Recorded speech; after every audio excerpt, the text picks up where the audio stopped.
The flight attendant didn't ask. She didn't warn. She just slapped him, right across the face of a 4-year-old boy sitting silently in first class. No tears, no scream. Just the sharp sound of skin meeting skin, and a drawing slipping from his hands. For Dad, scribbled in red. No one moved, no one spoke. But under the boy's sleeve, a small band blinked red. Moments later, the cabin lights dimmed. Monitors froze. And across the ocean, a man in a glass office stood up. He didn't shout. He didn't panic. He just whispered, "Now you've done it." The boy looked like he didn't belong.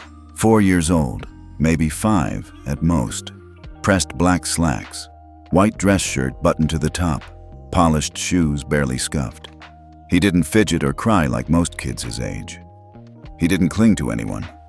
He simply walked, slow, composed, into the first-class cabin of Flight 119 bound for London. His name tag said Noah Emerson.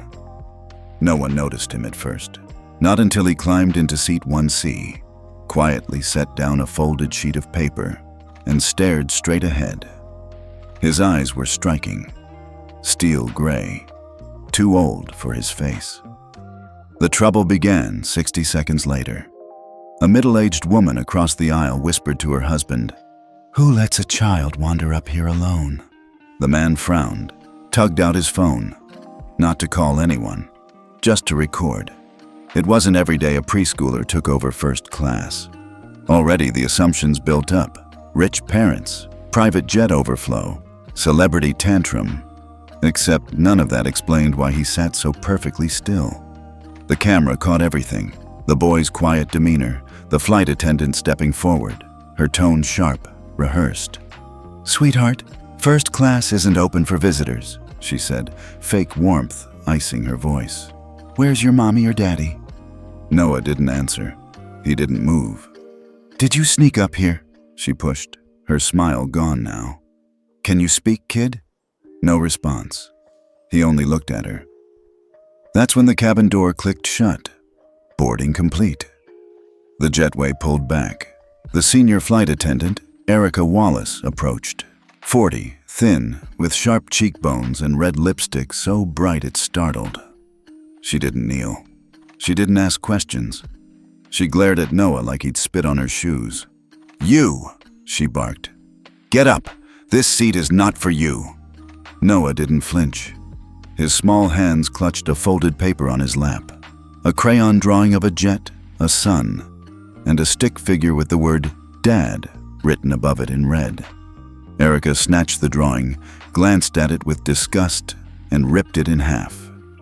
Gasps filled the air. Then she slapped him, a full palm across his left cheek. The sound cracked through the cabin. Noah's head turned slightly. A soft red mark bloomed on his face. And still, he didn't cry. That was the most disturbing part. The woman with the camera dropped her phone. The man beside her muttered, "Jesus Christ." But no one stood up. No one shouted. The hush that fell was thick with disbelief. Noah didn't move. He only raised his head slightly and looked straight at Erica. His gaze wasn't angry or shocked. It was discerning. Like he was assessing her. Like he knew exactly what came next. That's when a light blinked, not on the seat monitor, not on any device. It came from under his left sleeve, barely visible, on a thin silver band strapped around his wrist. A soft red glow. One pulse, then 2, then 3. Erica stepped back, hands still raised, suddenly unsure. A voice crackled over the intercom. "Ladies and gentlemen, this is your captain speaking. We're experiencing a brief delay. Please remain seated." It wasn't a standard delay announcement. It was curt, unscripted. The silence in the cabin thickened. Noah didn't speak, but he shifted his legs slightly and pressed the toe of one shoe into the carpet like activating something beneath the seat. In the cockpit, the co-pilot turned to the captain. "Did you authorize gate return?" The captain blinked. "No, but we're locked out of nav." "What?" "All systems frozen. Even the damn intercom's rerouting. In first class, Monitors around the cabin glitched, then blacked out. Wi-Fi went down. Cabin lights dimmed, not off, just low enough to unsettle. A ripple of unease swept through the passengers. Noah adjusted his cuff and looked down at the remnants of his drawing, now torn on the floor. He bent down, picked up the pieces carefully, folded them back into a square. Erica stepped forward again. "Listen here, you little—" She froze. The same woman who had recorded earlier, the one now pale, mouth slightly open, held up her phone. The live stream was exploding. 2.3 million views. The title? "Flight Attendant Slaps 4-year-old for Sitting in First Class." Erica's eyes darted to the camera. The red light on Noah's wrist blinked again. Then the speaker above seat 1C came to life. Not the main intercom. Just that one seat. A voice. Female. Calm. Digital. "Clearance level 7 confirmed. Executive tier override engaged." Everyone heard it. Noah leaned back into his seat. No smile, no smugness. Just readiness.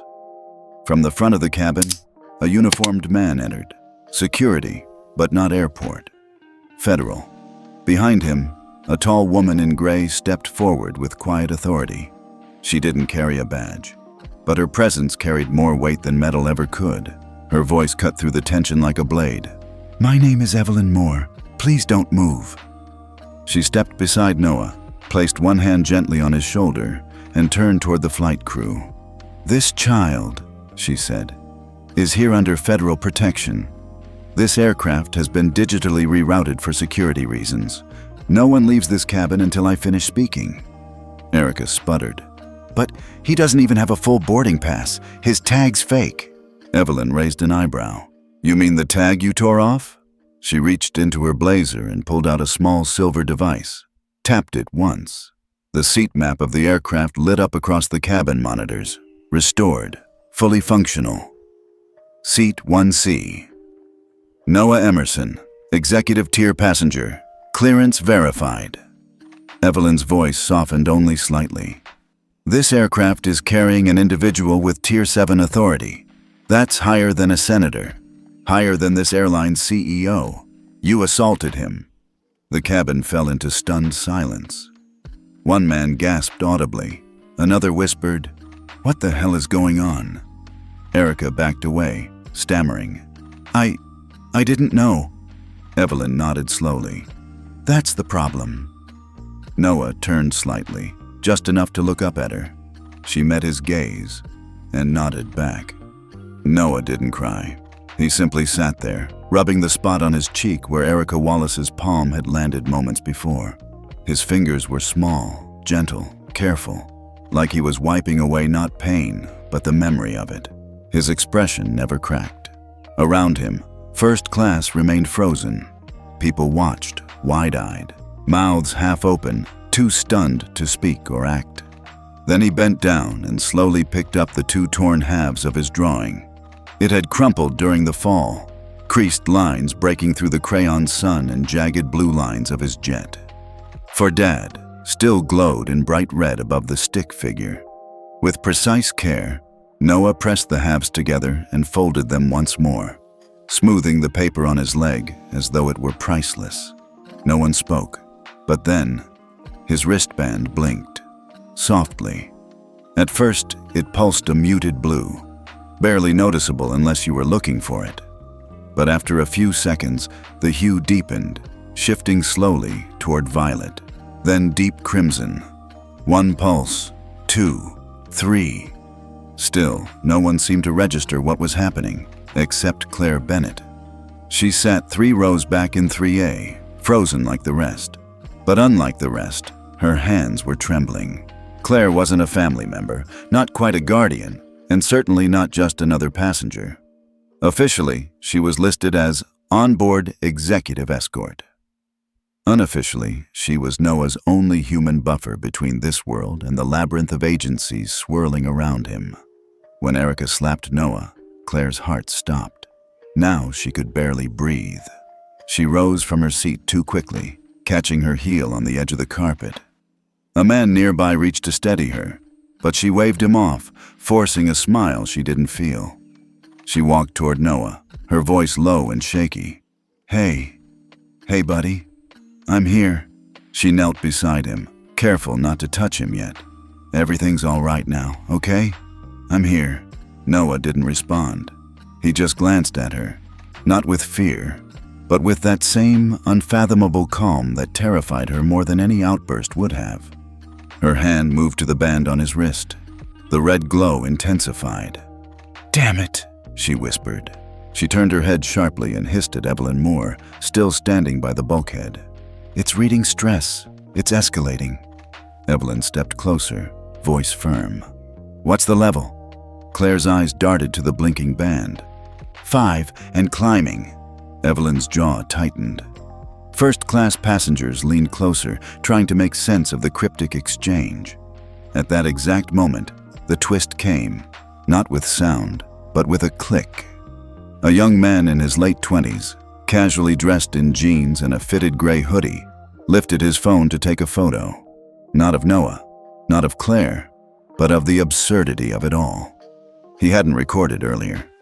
He didn't like confrontation, but now, something about the boy's silence and the tension had tugged at his curiosity. He snapped the picture just as Claire knelt. Then he zoomed in and saw it. The photo showed Noah's name tag, Noah Emerson. Just beneath the name, barely visible in the corner, was a faint watermark, something not printed but etched beneath the plastic. When he magnified the image, he caught it. A 7-pointed star, interlocked with a laurel crest. He'd seen it once before, on a badge, a federal one. "Yo," he said quietly to no one. "What the?" He zoomed again. The symbol shimmered faintly, almost like it was only visible under certain light frequencies. That wasn't just a government seal. That was the emblem of the United States Intelligence Oversight Directorate, a group most people didn't even know existed. He looked up, now pale. He wasn't sure what this meant, but whatever that boy was doing in seat 1C, it wasn't accidental. Meanwhile, Claire leaned closer to Noah. His hand hovered near the bracelet. She spoke gently, quickly. "Noah, listen to me. You're safe. This isn't a threat. You don't need to alert anyone, okay?" Her words were measured, controlled. But inside, her mind was spiraling. Protocol 7 wasn't supposed to trigger unless there was a hostile breach of trust, and physical assault counted. If the bracelet shifted to crimson blue, it meant external response could initiate in less than 10 minutes. And that wasn't just bad, it was catastrophic. Claire glanced at the woman with the camera phone, still live streaming, her face pale with conflict. All it would take was one headline, one interpretation of the blinking bracelet, and this plane could be declared a security event. Not just diverted, grounded, intercepted, possibly boarded mid-air. Evelyn stepped in front of Noah and raised a hand toward the woman with the phone. "Please, no more photos." Her tone was polite, but left no room for debate. The woman nodded and lowered her device, shaken. Claire exhaled. Noah looked down at his bracelet, watching the pulse slow just slightly. Then he looked at Claire and spoke his first words since the slap. "She didn't break me," he said quietly. Claire froze. Tears rimmed her eyes. "No," she whispered. "She didn't." Noah blinked once and his hand relaxed. The bracelet returned to violet blue, still tense, but not critical. Claire collapsed into the seat beside him, her hands over her face for a second. Evelyn turned toward the cockpit. "We need direct contact with command." "Already trying," the pilot responded over headset, "but something's jamming the secondary channel." "What?" "We can't reach DC, not even satellite." That changed everything. Claire looked at Evelyn, realization dawning. This wasn't a fluke. Someone knew Noah was on this flight, and they wanted silence. Silence had settled over first class like a fog, thick and pressing. Claire Bennett was still kneeling beside Noah, trying to steady her breath. The boy remained still, his bracelet now pulsing a muted violet, less dangerous than crimson, but not yet safe. Erica Wallace, however, hadn't learned. Her heels clicked sharply as she stepped forward, arms crossed tightly beneath her perfectly pressed blazer. The fake calm in her voice was replaced by open disdain. "Well, isn't this just charming?" she sneered. Her voice raised enough for the entire cabin to hear. "First class turned into daycare." Claire stiffened. Erica didn't stop. "Let me guess. He's an orphan, and you're the nanny who snuck him in here with someone else's ticket?" She let the words hang in the air like poison gas. "This cabin isn't for orphans and nannies. It's for people who earned it." Several heads turned sharply. Even the woman who'd been live streaming earlier recoiled slightly. But no one spoke. No one moved. A younger flight attendant, mid-20s, fresh-faced, with a name tag reading Marisol, glanced at Claire with hesitation. Her lips parted, the start of a protest catching in her throat. But then Erica looked at her, not a word, just one cold, cutting glare. Marisol swallowed the words and looked down. Claire rose slowly, not bothering to wipe the sweat from her palms. Her voice shook slightly, not with fear, but with a cold, simmering fury. "You just assaulted a child," she said evenly, "and now you're doubling down on insults." Erica smiled. "What child? I see a tantrum wrapped in a security risk. You think your fake badges and blinking bracelets fool anyone?" Noah blinked, not at the insult, but at the tone. His hand twitched slightly, his thumb brushing against the side of the silver band. The glow on the bracelet didn't brighten, but it vibrated, once, soft and rhythmic. Claire noticed instantly. "Noah," she whispered, kneeling back down. "Don't activate anything. You don't need to. I'm here. Evelyn's here. You're safe." Erica rolled her eyes. "Oh, please. He's got you trained like a show dog." Behind them, row 4's window seat shifted. A man in his 40s. Brown jacket, salt and pepper beard, large glasses. Subtly angled his phone to capture the exchange. But he didn't film a video. He snapped a photo, just one, and quietly uploaded it to a group chat named Aviation Insider, Real Crew Only. Message: "Who's this kid in 1C with the blinking wristband and Federal seal on his tag? Flight 119 to Heathrow. Something's off." Within seconds, the group lit up. "That's a Tier 7 seal. Where's his security team? Why is he not on a protected manifest? Someone better flag this to FAA fast." The man leaned back, phone still in hand. He didn't say anything aloud, but the whisper had started. It crept through the cabin not in words, but in glances. Small, sudden eye movements. Subtle murmurs between couples. Unease brewing. By the time Claire returned to her seat, passengers were whispering. Someone asked, "Did you hear that stewardess call him an orphan?" Another added, "But they said Federal seal. Who has that?" Then, an older woman in 2A tapped her husband's arm. "That bracelet, I've seen it before." "Where?" "At the conference. DARPA. It's biometric linked. Those things don't just glow, they signal." Claire heard it all, and so did Noah. He tilted his head slightly as if listening to the murmurs bounce across the walls like sonar. His fingers brushed the bracelet again. It vibrated a second time. Claire's breath hitched. She leaned toward Evelyn, who was monitoring the cockpit. "It's escalating. Level 6 is coming." Evelyn didn't look away from the flight crew. "How long?" "If he confirms with a double tap, the override call goes out." "What's the target?" Claire hesitated. "The whole plane." Evelyn finally turned, her face hard. "Then stop him." Claire turned toward Noah. He was sitting perfectly upright now. Calm, yes, but alert. His hand hovered near the bracelet, thumb close to the side panel. "Noah," Claire whispered, crouching beside him again. "Look at me." He did. She smiled faintly, trying to hide her fear. "I know you're hurt. I know this feels wrong. But not everyone here is the enemy. There are good people too." His eyes didn't blink. Then he said softly, "That woman wanted to erase me." Claire's throat tightened. He was right. Erica had reduced him to nothing. A ghost. an inconvenience. But protocol didn't run on emotions. It ran on threat calculation. And right now, the sensors on Noah's bracelet were reading stress, pulse rate, oxygen saturation, external hostility, every variable that determined whether to engage autonomous protective measures. Claire moved closer. You don't need the system to protect you. I'm protecting you. Evelyn is. You're not alone. Noah hesitated, then looked down. The bracelet blinked, once, twice, paused, then dimmed. The vibration stopped. Claire exhaled. The plane didn't reroute. The cabin lights didn't shut down. But something else happened. Row 4's passenger, the man with the glasses, received a ping. New message from the Aviation Insider Group. Confirmed Tier 7. Emergency code Ember active. Do not interfere. Watch for shadow agents on board. He read it once, then looked up and stared at Noah. This wasn't just unusual. This was historic.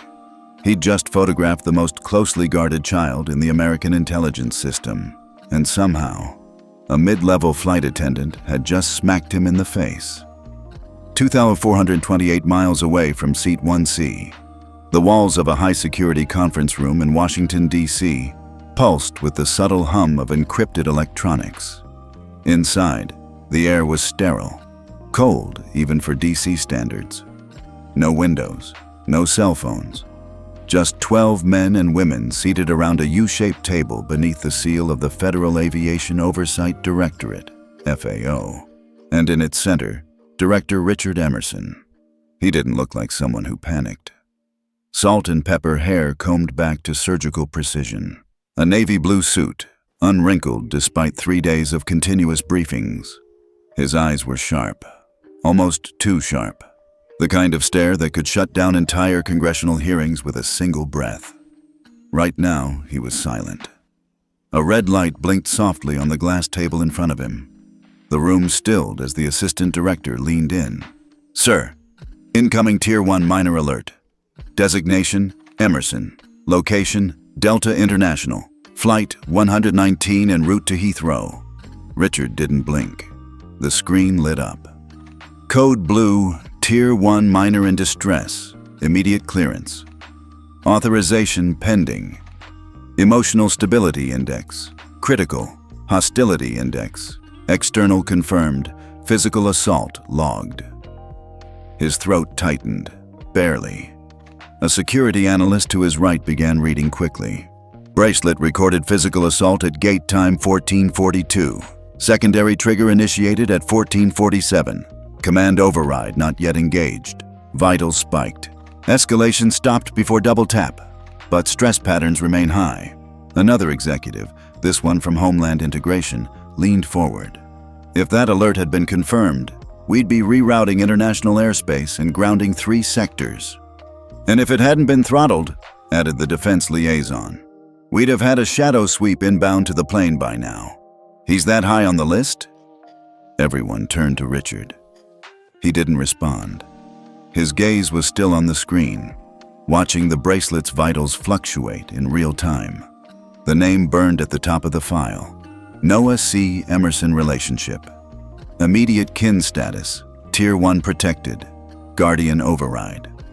Active via Claire Bennett, Evelyn Moore. A woman across the table, the Director of National Ethics Compliance, spoke next. If we escalate this, Director, we're invoking FAO Charter 7. That's full spectrum. Every carrier will be audited. Every passenger manifest pulled. Every union will scream. She leaned in. And your name is on the top of the escalation. Still, Richard didn't move. His index finger traced a circle on the tabletop, just above the faint signature etched there.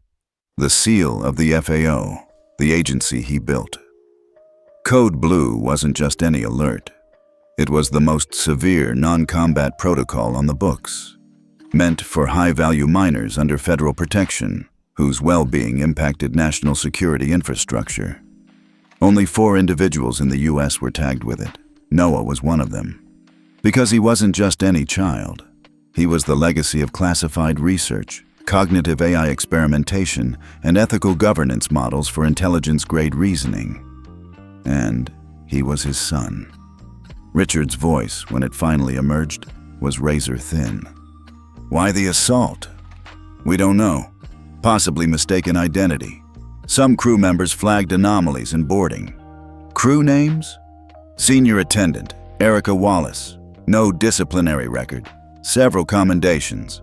Not anymore, Richard muttered. He stood suddenly. The room followed in silence.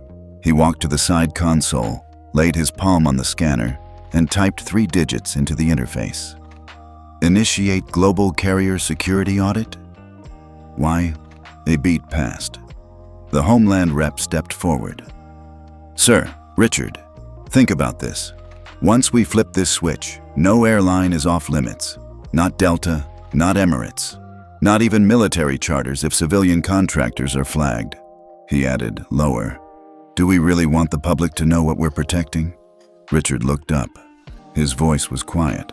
That's not what I'm thinking about. The room froze. What are you thinking about? Asked the ethics director softly. He stared at the screen, at the blinking light next to Noah's name and the faint readout of that red mark still visible on the boy's left cheek. Then Richard Emerson, director of the FAO, looked his entire board in the eye and said, I'm thinking about how no one moved. No one stood up. No one protected him. He turned back to the scanner. Clicked Y. Confirm full public dissemination protocol? This will notify all Tier 1 agencies, international air partners, and trigger global aviation media alerts. He clicked Y again. The room didn't exhale. Twist 4 detonated without fanfare. The screen went black. Then flashed, code blue, public override authorized. Noah Emerson, Tier 1 minor, in distress on active flight. Real-time data synced, press notification authorized. Phones buzzed outside the secure room. In London, a BBC reporter received an auto-draft email flagged, Do not delay. U.S. Child Protection Alert issued mid-flight. American Tier 1 minor engaged in airborne protocol. Investigate Delta Flight 119. In Atlanta, Delta Airlines Chief of Operations got a red-flagged message titled, Audit commencing. All Flight 119 manifest access required now. And inside Flight 119, just before the next beverage cart rolled down the aisle, every first-class screen flickered. A system message appeared in red letters. This flight is under protective protocol code blue. Remain calm. Comply with crew instructions. No passengers will be disembarked or rerouted without federal clearance. Media interference is prohibited. Claire stared at the message, then at Evelyn. Evelyn didn't say a word, but Claire saw it in her eyes. Richard had flipped the switch, and now the whole world was watching. It started with the silence. Not the stunned kind that had gripped first class earlier, but a different, calculated kind. The kind that replaced one familiar hum with the absence of all others. The gentle music in the cabin evaporated. The subtle air vents stopped their rhythmic hiss. And then, chime. Not the usual warm tone used by flight attendants. This one was colder, flatter, and exactly 3 seconds long. Passengers looked up. Then the lights changed. The usual warm white overheads shifted to a muted pale blue. Not quite emergency red. Not quite nighttime dim. It was clinical. Sterile. Every in-flight screen blinked once. Then again. A moment of static. And then the Delta Airlines welcome interface vanished, replaced by a black background and 6 words in stark white. System override in progress. Please remain seated, Marisol. The young flight attendant dropped the packet of napkins she'd been folding. Erica Wallace, still fuming near the galley, turned on her heel. What in God's name is going on? She tapped her comms headset. Nothing. Static. She pressed again. Captain Holden, this is Erica in first class. We've lost cabin control. Can you confirm override? Silence. She tried the interphone on the wall. Dead. Erica swore under her breath and pushed past Marisol toward the front of the plane. But before she reached the cockpit door, the digital panel on the bulkhead screen blinked to life. A face did not appear, only text. Passenger under federal observation, Tier 1 clearance confirmed, do not engage. Failure to comply will trigger consequence protocol. Below it, a name rendered in white against navy blue. Noah C. Emerson. Erica's jaw dropped. Someone in 2D gasped. A whisper ran down the aisle like spilled water. That's the boy. Didn't she slap him? No way. Claire stood in the aisle now, blocking Erica's path. You can't go to the cockpit, she said firmly. Erica's voice cracked. What is this? What the hell is happening? That child just took over the plane? Evelyn Moore's voice cut through behind her, calm and deadly.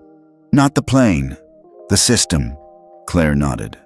The Federal Observation Network isn't just satellite-based anymore. It runs embedded protocols through commercial systems. If Tier 1 security is breached, the cabin control diverts. Evelyn added, and if you try to override it, your clearance is revoked, permanently. Passengers shifted uncomfortably. Then came the final blow. The screens changed again, now showing the seating map. Every seat was grayed out except one, Seat 1C. Designated Federal Protected Occupant, surveillance active.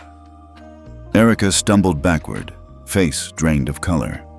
This can't be real, she whispered. It was, because as the map faded, the in-seat screen in front of Noah blinked. Only his. And from the black, a ripple of pure white light emerged on his bracelet. It began to spread. Soft pulses traveled outward, not physically, but through invisible electromagnetic fields. One by one, tablets rebooted. Seat monitors flickered. Even the Wi-Fi routers on the plane reset to a secured network. FedLink T1 Protect. Marisol whispered, That's not even in our protocol manual. Of course it wasn't. Noah was still silent. He hadn't spoken a word since the lights changed, but his eyes were open now, fully alert. Claire watched him as the band on his wrist shifted, from red to violet, then to a soft, radiant white. The final tier, the Guardian override level. And then, another twist. Passengers' phones started buzzing, even in airplane mode. Claire's eyes widened. No! Erica stepped back. What the hell is happening? One by one, personal devices lit up with the same message. Code Blue Public. You are on board a Tier 1 protected flight. This aircraft is under temporary federal digital command. Your cooperation is appreciated. Do not record or transmit images of protected individuals. Violations may result in federal action. A passenger near the rear snorted. This can't be real. This is just some hacker. Before he could finish, his phone vibrated again. This time, it locked here. A message appeared. Device disabled due to federal interference attempt. Appeal code 47F Intel blocked. He dropped it like it had burned him. Claire turned to Evelyn. It's real. They've handed the entire node to him. They authorized full protocol chain from DC. Evelyn exhaled. He's now the highest-ranking authority on this aircraft. And just like that, the roles reversed. Erica Wallace, who only minutes ago had barked commands and dealt slaps, was now standing on a flight operated by a child she had assaulted. A child with more systemic access than any airline exec on Earth. And the passengers knew. The murmurs weren't just whispers now. They were currents. Is he government? Is he AI? Why does a kid need all this? Noah looked around slowly, not smugly, not with vengeance, just calmly, as if he expected this to happen, because he did. The lights dimmed one more time, and the system spoke again, this time in a calm female voice. Cabin override complete. Please remain seated. Beverage service will resume shortly. Do not obstruct the protected minor. It was the politest threat anyone on board had ever heard. Noah folded his hands in his lap, like nothing had happened. But in that moment, everyone aboard knew. This flight no longer belonged to the crew. It belonged to him. The silence shattered.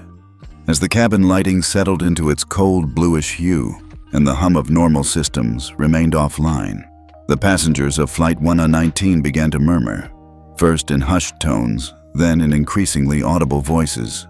"What is this? Is that kid running the flight? Why can't I get to the menu screen? Federal observation? What does that even mean?"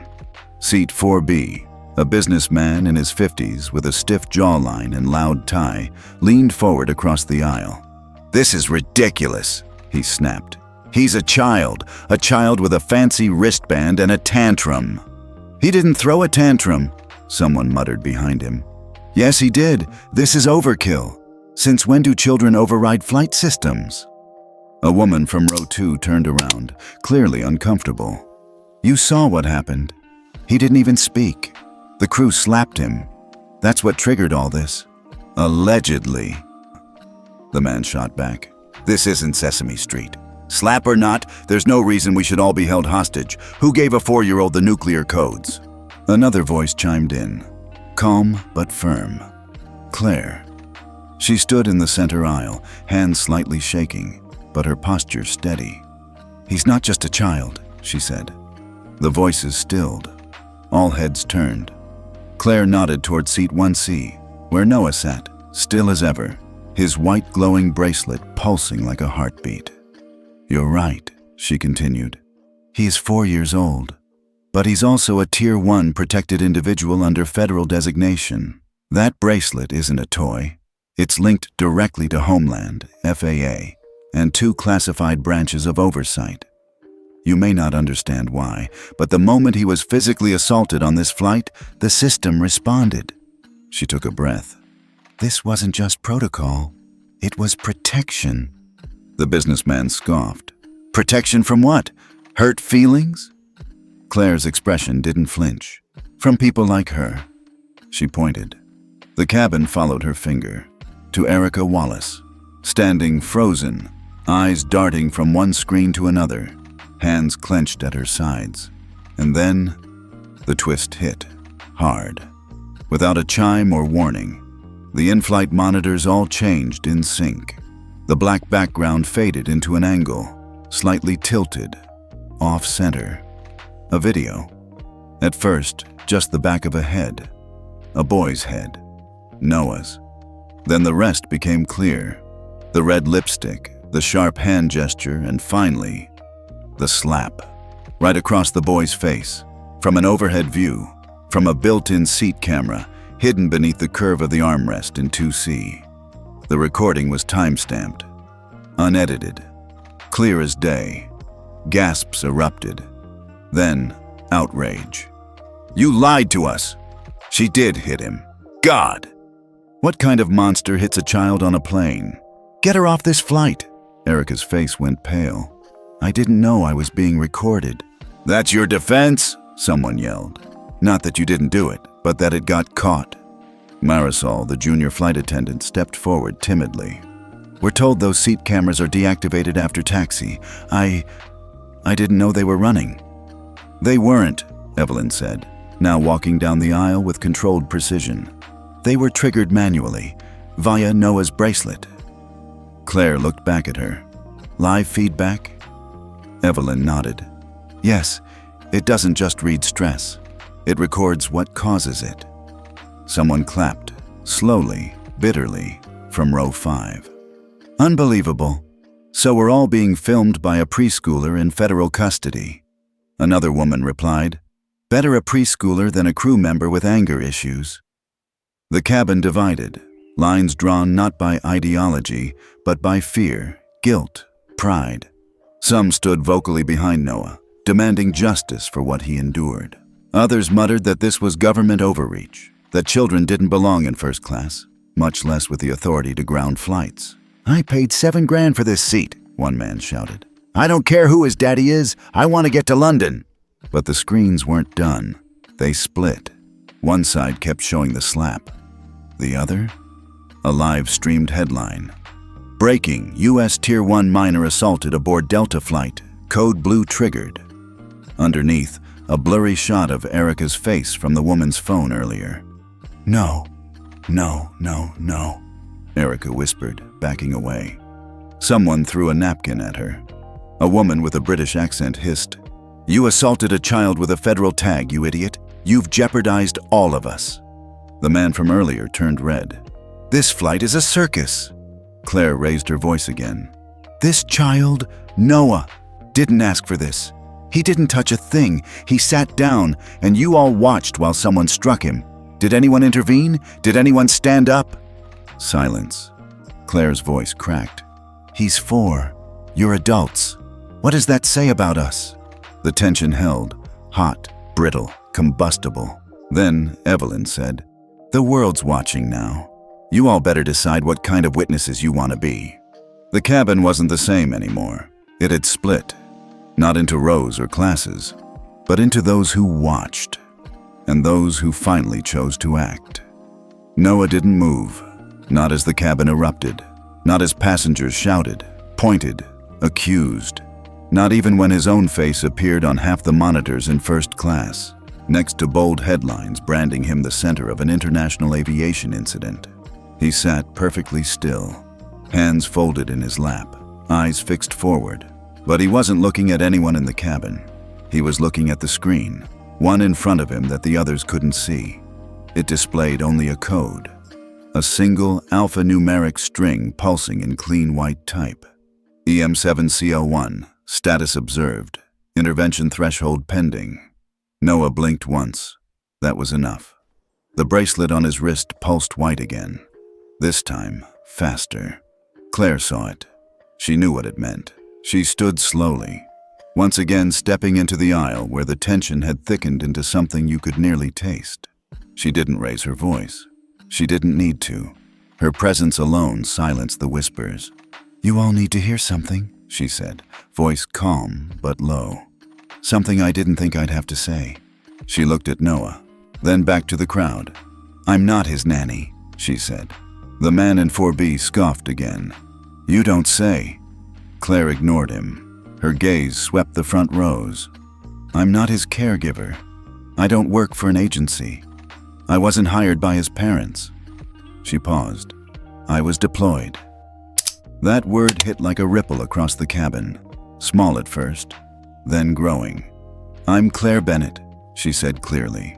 "Former trauma psychologist for the Department of Federal Child Safeguards, Special Unit.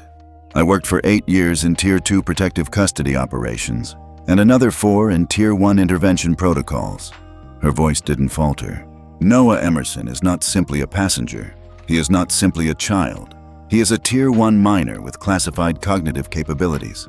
And his bracelet doesn't just track distress. It interprets intent, calibrates emotional input, and issues defensive lockdowns on behalf of the Department of Homeland Oversight." Dead silence.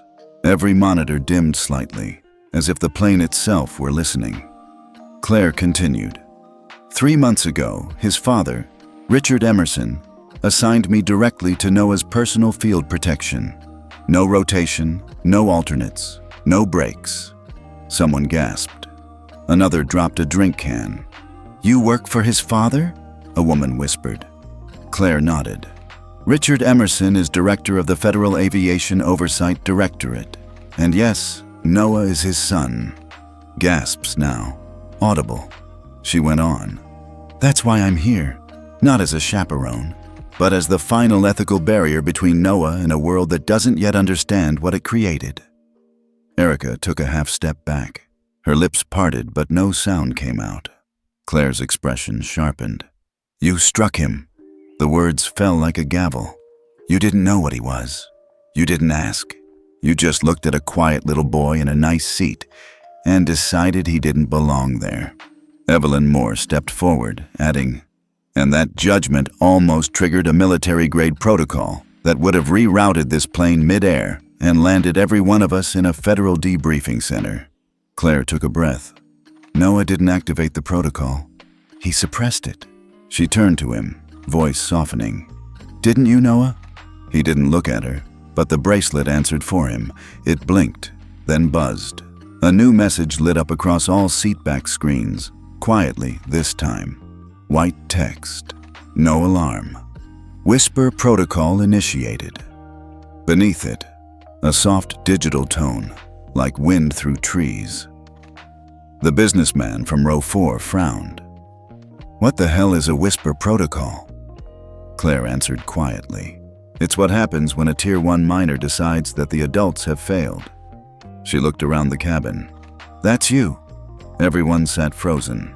The tone shifted, becoming more musical now, calming. But the subtext wasn't calm. It was control. Claire continued. "Whisper protocol doesn't take over systems. It changes observers. You all are no longer passengers. You're participants." Screens blinked again. Faces appeared. Each seat monitor now showed the live expressions of other passengers, front to back. Everyone saw everyone. A mirror. A reminder. "You're being observed," Claire said. "By him, by the system, by each other." She took one step back and said finally, "You wanted to know who he is? You already knew. You just didn't want to see it." Noah blinked once more. His bracelet glowed like starlight, and the cabin went completely still. The chime rang again. This time, it was short and sharp. An official tone, unlike anything heard on a commercial flight. Every head turned instinctively toward the ceiling speakers as the captain's voice cracked through the silence, laced with tension. "Ladies and gentlemen, this is Captain Holden. Per federal instruction, we have been ordered to execute an unscheduled landing. Our new destination is Charleston International Airport. Please remain seated and comply with all crew directions. This is not a security emergency. Repeat, not a security emergency, but a federal mandate." Murmurs exploded across the cabin like a match to dry leaves. "Charleston? What the hell for? We're not even halfway across the Atlantic. Did the kid trigger a full shutdown?" Claire remained still, eyes fixed ahead. Noah blinked slowly. His bracelet remained white, glowing softly, but the signal had dimmed, like the storm had passed, if only momentarily. Evelyn turned to Claire. "They're pulling us early to conduct the handoff. They don't want him crossing over into EU airspace now that the alert's gone global." Claire nodded. "They're going to isolate this plane, contain the story, and neutralize the optics." "Smart," Evelyn said, glancing at the monitors. "Too late." The screen still displayed "Whisper Protocol Initiated," but the passenger face feeds had ended. Now the in-flight map showed a digital route redirecting sharply south from their original path to Heathrow. Suddenly, a shrill voice cut through the tension. "This is insane! You can't divert us because of that kid!" It was Erica Wallace. Still red-faced, her hair now frizzed from sweat and stress. She stormed down the aisle toward the cockpit, practically shaking. "I demand to speak to the captain," she barked. "I work for this airline. This is still my cabin." Claire stepped in her path. "No," she said simply.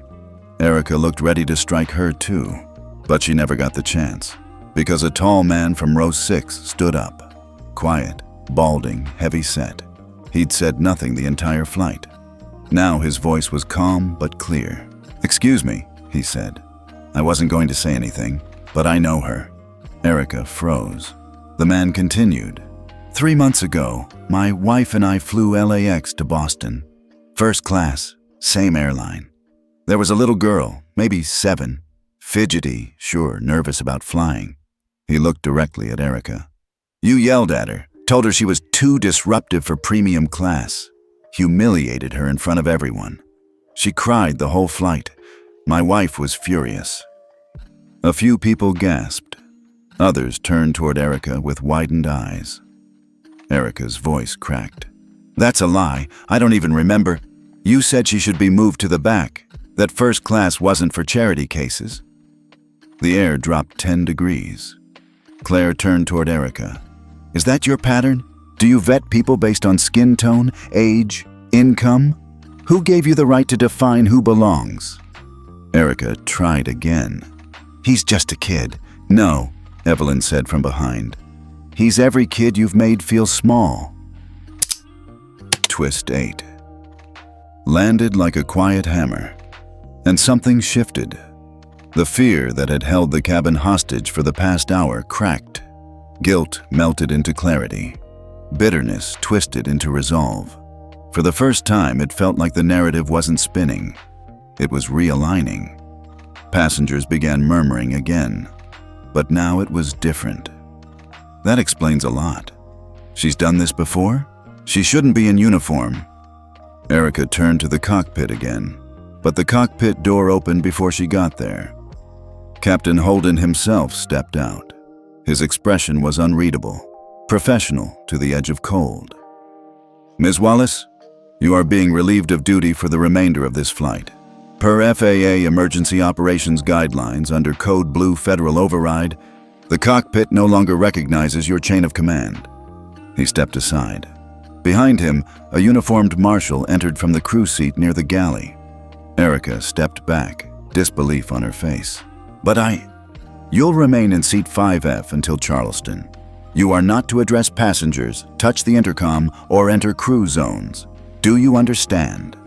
Erica didn't speak, but the look on her face said everything.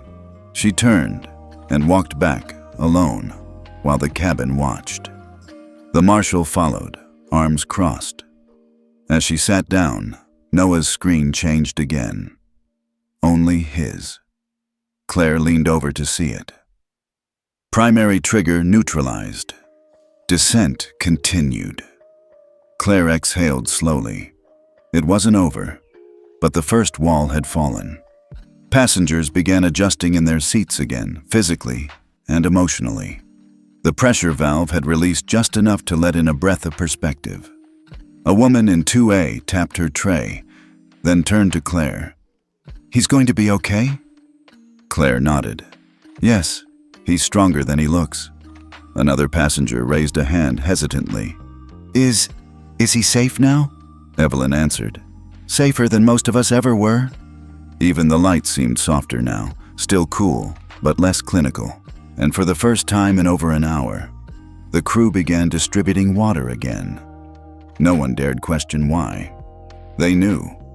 They'd seen it now. Who Erica really was, and who Noah might yet become. The aircraft touched down with surgical precision. No dramatic bounce, no last-second brakes. Just the unnervingly smooth contact of wheels meeting runway, like the plane was gliding rather than landing. Charleston International shimmered beyond the glass.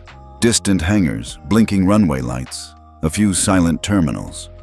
But what drew the cabin's attention wasn't the outside view. It was what came next. The seatbelt sign remained on.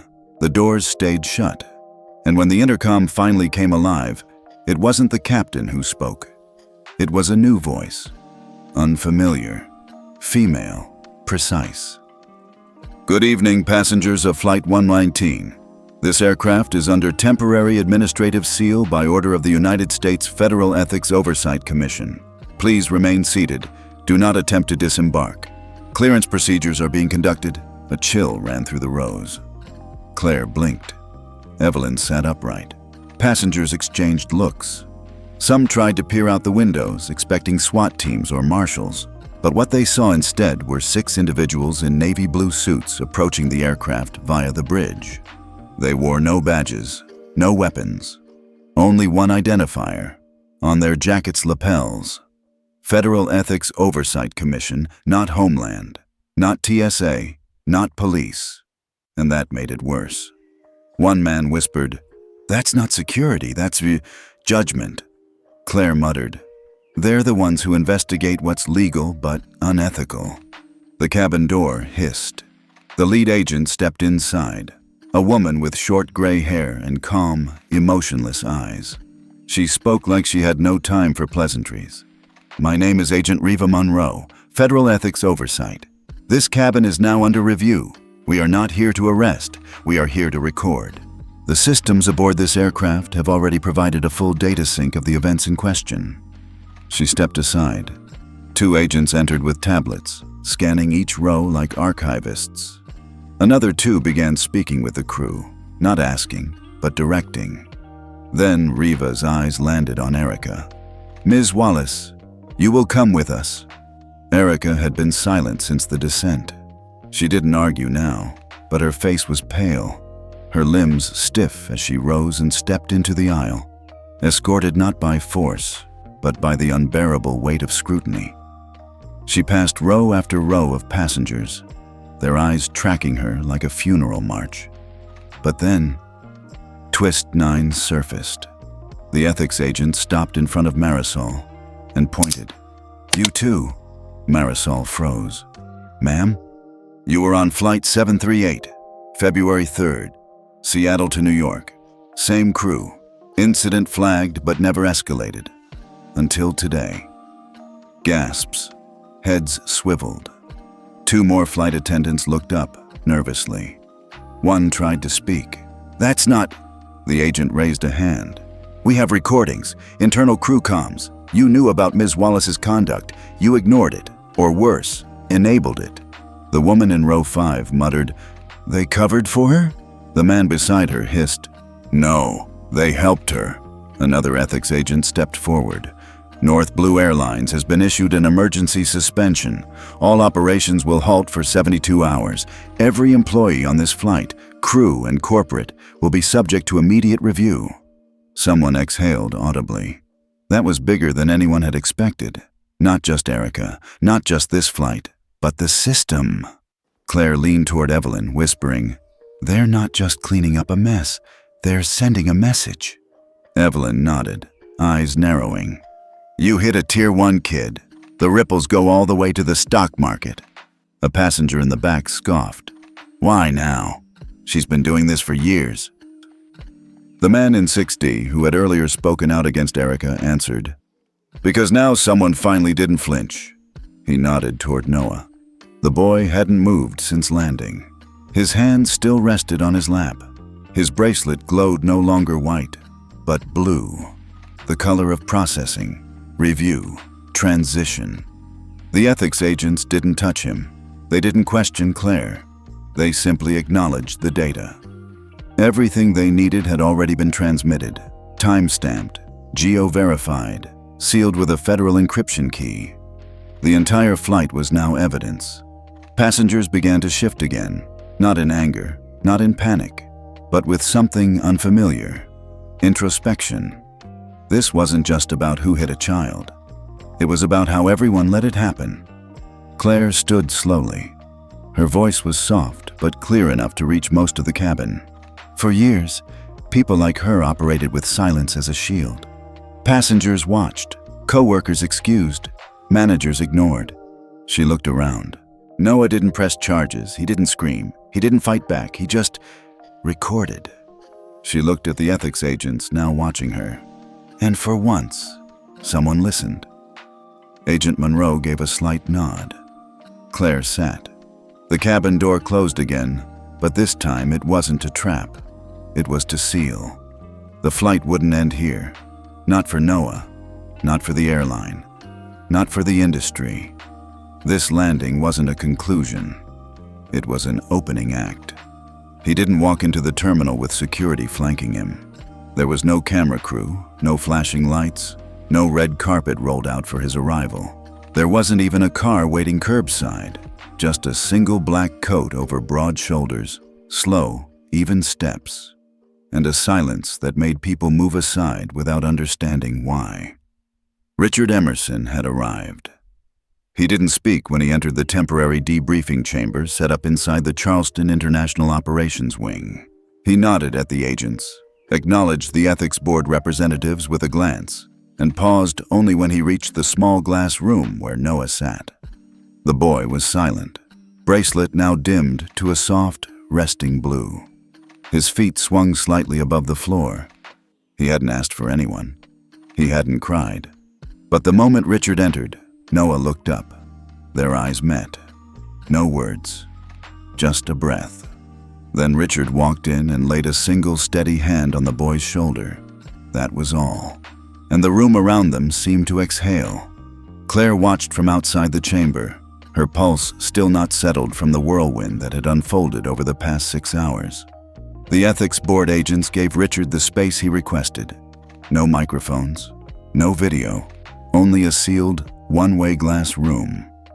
Naomi stood beside Claire now, arms crossed, gaze locked on the scene. "You think he's going to unleash hell?" Claire asked, her voice low. Naomi shook her head.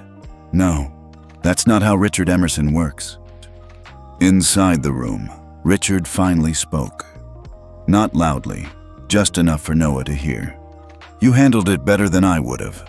Noah blinked once, then reached into his coat pocket and slowly pulled out the folded drawing, the one that had been torn in half, then carefully refolded. He handed it to Richard. The older man opened the crinkled paper, smoothing the creases with his palm. One corner was smudged with a faint fingerprint. The stick figure still stood tall beneath the sun, with the simple label above it, Dad. Richard stared at it for a long time, then whispered, You still want to give this to me? Noah didn't speak, but he nodded, and that was more than enough. Richard stepped out of the chamber a few minutes later, holding the folded paper in one hand. The ethics board lead, Agent Reva Monroe, approached. Director Emerson, she began. The press is already, I won't speak to them. But, I said no. He looked past her, toward Naomi, toward Claire. Then he turned to a nearby aide and held out the torn drawing. Find a museum-grade preservationist. I want this piece mended, mounted, and framed exactly as it is. The aide blinked. Sir? Don't clean it. Don't repair the crease. Don't repaint the crayon. He looked at him, his voice deeper now. Frame it as it is. Everyone nearby went still. Claire approached cautiously, unsure whether to speak. I kept the second half of the drawing, she said, pulling the other piece from her jacket, flattened inside a clear sleeve. I didn't want it thrown away. Richard accepted it gently, fitted the edges together in his mind. A quiet satisfaction passed across his face, almost imperceptible. You did good, he said to her. Then, turning to the board members, he added, I don't want retribution. Agent Monroe hesitated. With respect, Director, the agents are ready to process Erica Wallace and the Airline management team. We can initiate industry-wide compliance probes. You have the authority to… No. Richard didn't raise his voice. He didn't need to. I don't want public crucifixion. I want reform. Monroe's brow furrowed. Sir, I want a full ethics overhaul of all major U.S. carriers. I want training rebuilt from scratch, surveillance systems restructured, command protocols updated. I want consequence systems that protect without destroying. He paused. And I want every crew member who stood by silently to be interviewed, not punished, re-educated. Naomi stepped forward. You're letting her go? Richard turned to her. I'm letting us go, away from retaliation, toward responsibility. Claire exhaled. That's not what they'll expect. Exactly, he said. Later that evening, in the private jet hangar behind the Charleston tarmac, Naomi and Richard stood alone. She held a copy of the ethics board's resolution. The agency had agreed, grudgingly, to Richard's conditions. No punitive leaks, no public scapegoats. But they would launch a massive internal audit. The industry would never be the same. You knew this might happen one day, she said. Richard nodded slowly. Your father and I wrote these protocols for war, not this. Naomi looked toward the dark runway. Feels like war. It always does, he said, when you fight something bigger than a person. Systems don't bleed, but they know how to protect themselves. Naomi turned to him. What made you stay silent all these years? Richard didn't answer immediately. Then, because sometimes the strongest thing you can do is build something that outlives your own noise. She smiled softly. And sometimes, he added, you just wait for your son to teach you how to lead. Noah, asleep now in Claire's arms, stirred once as they prepared to board a secured jet home. His fingers tightened briefly, unconsciously, around the edge of the now restored drawing in his jacket pocket. And somewhere inside the quiet of that hangar, under the roar of distant aircraft and the whisper of reform beginning to bloom, a new movement had already taken flight. One not built on revenge, but on resolve. They called it the fastest bill ever passed in aviation history. 72 hours after Flight 119 landed, the Emerson Act was signed into law by executive order, bypassing months of bureaucracy usually required for federal aviation reform. But this wasn't a typical legislative moment. It was a reckoning. On the steps of the Federal Aviation Oversight Commission headquarters, Naomi Coleman stood beside Richard Emerson as the announcement was made. Cameras rolled, reporters whispered into mics, but no one interrupted the silence that fell when the lead sponsor read the law aloud.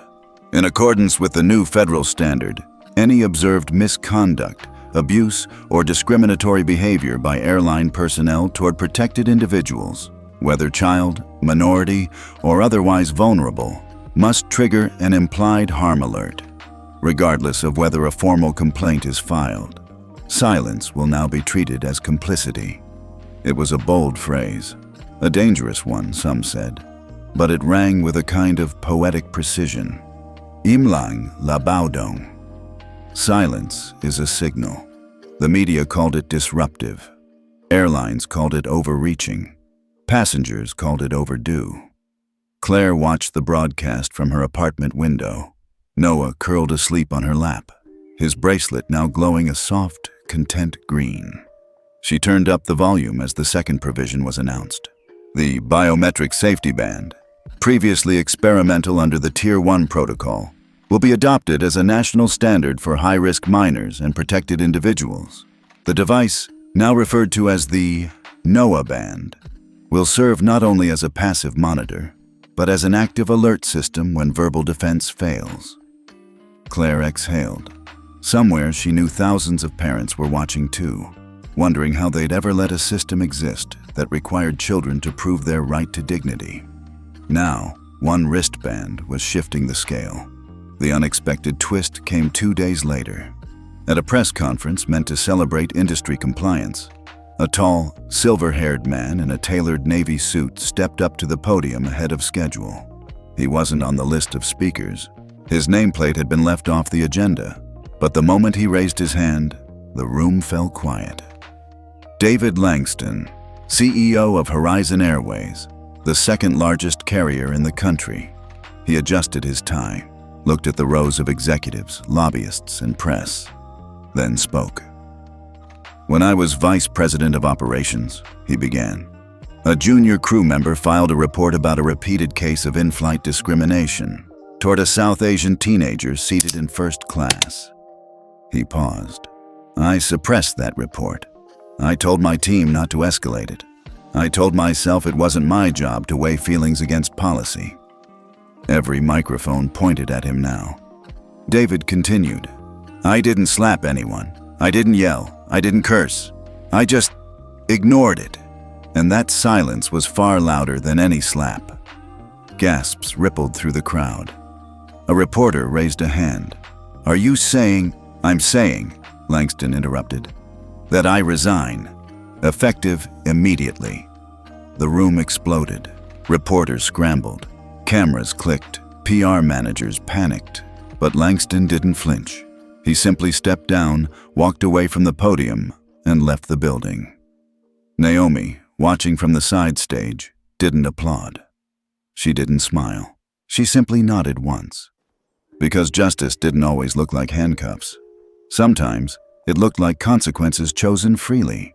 Within days, other dominoes fell. 3 major airlines suspended their entire first-class retraining programs. 2 mid-sized carriers opened up their complaint archives for public review. A new oversight platform, co-designed by NovaMind and an ethics panel, launched in beta within a week. They called it Clear Voice. Its motto? "If it's silent, we'll hear it louder." The cultural shift didn't come overnight, but it came fast, and for once, it came from the inside out. In a special segment on national television, a child psychologist was asked what made the Emerson Act different from past reforms. Her answer was simple. It wasn't just a policy change. It was an emotional shift.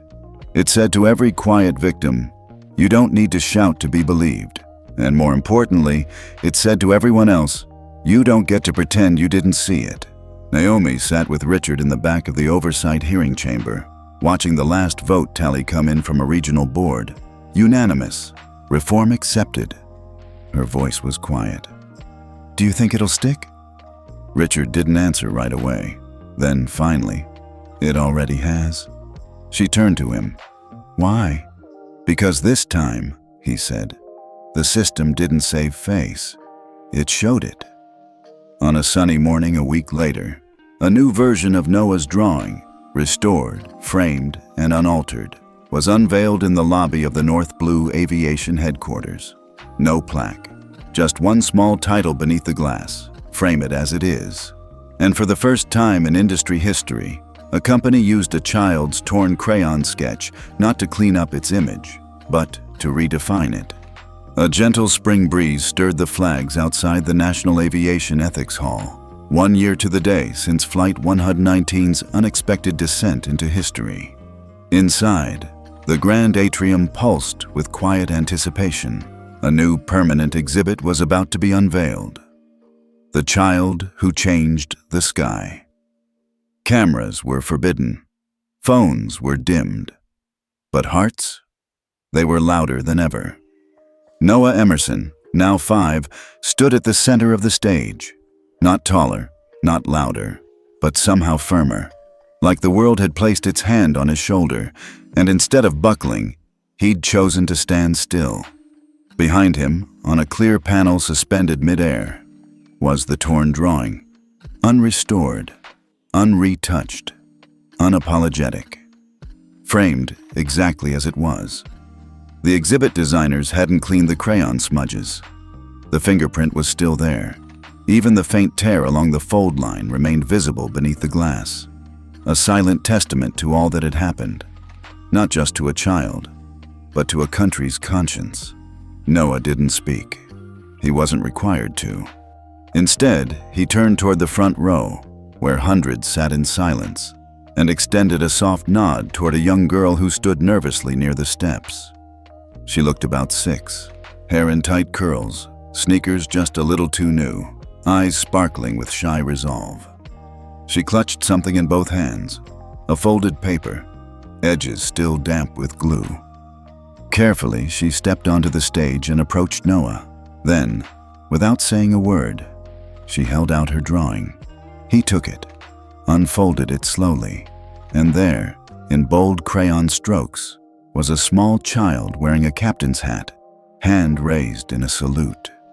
Behind him, a line of smiling passengers stretched across the cabin. Across the top of the page were 2 careful words, Captain Noah. A collective breath caught in the room. Then a sound, unexpected, rose from the back.